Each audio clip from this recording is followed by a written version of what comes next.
Donald Trump will campaign today in Scranton, Pennsylvania.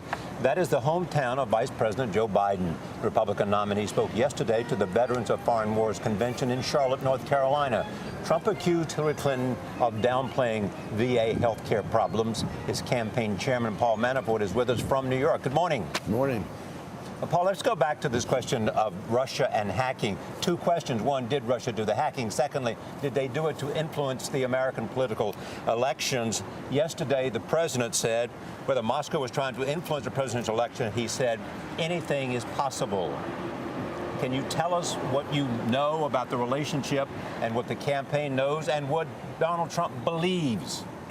We have no relationship. This is an absurd attempt by the Clinton campaign to try and get the focus off of what the real issue is.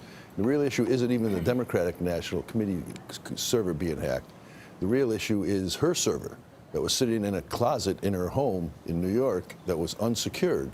So you can imagine if it was so easy to do the DNC server, what the likelihood is that how many countries have hacked into that server, and that one had national security documents in it that are probably floating all over the world now. That's the real problem. And once again, it's showing that the concern that the Democrats have for national security is all talk and not really any reality. Paul, I saw that Trump tweeted yesterday that he has zero investments in Russia. But does Russia have investments in Trump? Would Mr. Trump be willing to release his taxes to provide transparency on this issue? Mr. Trump has said that his taxes are under audit and he will not be releasing them. It has nothing to do with Russia.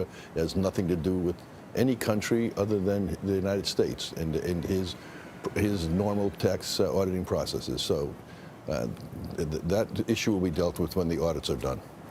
So to be clear, Mr. Trump has no financial relationships with any Russian oligarchs. That's what he said. That's what I said. That's obviously what our position is. Well, can we turn to the issue of minimum wage? Donald Trump said yesterday that maybe we should raise it to $10 an hour. In the past, he had says leave it alone, or that he would change it slightly. What is his position on the minimum wage issue? We'll be dealing with his national economic policy and some of his tax policies in the course of the next several weeks as he makes several speeches dealing with these type of topics. In the meantime, I think what's relevant, what needs to be focused on, is that the Democrats, who are coming up with all kinds of proposals for in this convention of theirs, need to explain how they're going to be paying for their outlandish statements that they're making on programs that they're promising.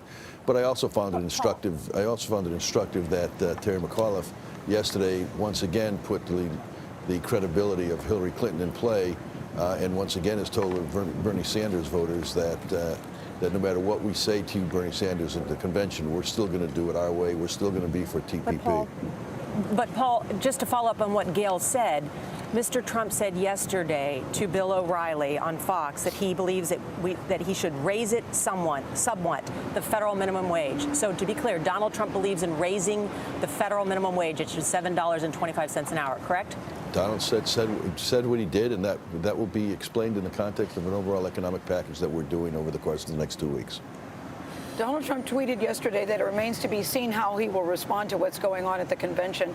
Is there anything that's off limits on your side as to what you will do or say about this campaign? Well, I mean, we find the situation, like last night's speech, the change agent speech was really quite humorous.